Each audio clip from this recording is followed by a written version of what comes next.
Now we are back in video number 2,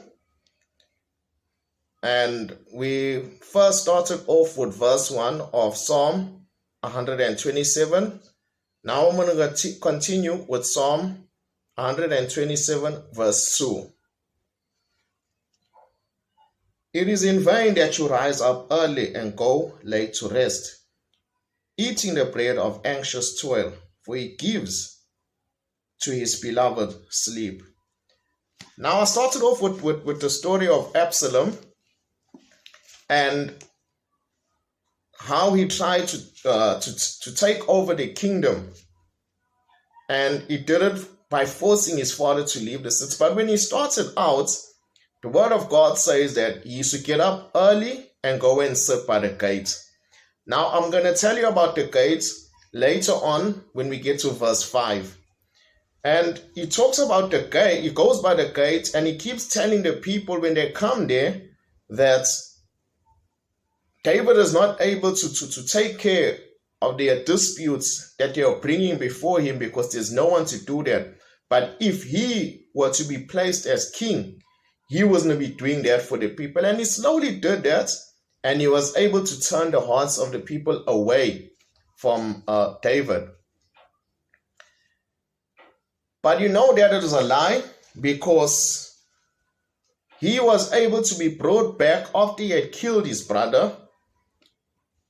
David was approached by a woman, and she spoke to him. And in the end, David discerned that this woman was sent by one of David's soldiers. And then they spoke and they said, okay, can you bring Absalom back? And Absalom was brought back as a result of David listening to this lady's dispute when she brought her dispute to David because she was having a challenge in her own personal life. And she used that story to be able to bring Absalom back into the city of Jerusalem. So Absalom was lying to the people. So his heart had turned against his father, and he caused the people to turn against their king, to a point where David left the city. But we know that further on, we understand that David and his men were able to overthrow Absalom. But Absalom actually got hung, in fact. He was caught in between the branches of an oak tree.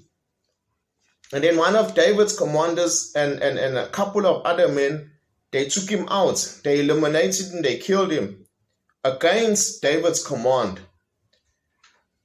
But they made sure that Absalom never get to David. So what am I saying here is that his work was in vain because he tried and take over something that wasn't meant for him. Yes, the people had voted him in. Yes, the people had announced that he was the one who was supposed to take over. But God had spoken to David about Solomon taking over as king.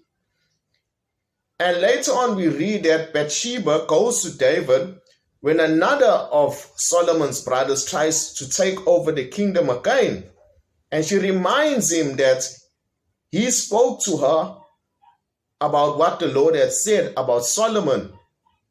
So even his other brother, Solomon's older brother, tried and take it, but he never managed to do that because David ended up making Solomon king. He made Nathan the prophet, another priest, Zadok, I think the priest was, and also another man. They all came together and they anointed Solomon. And Solomon became king.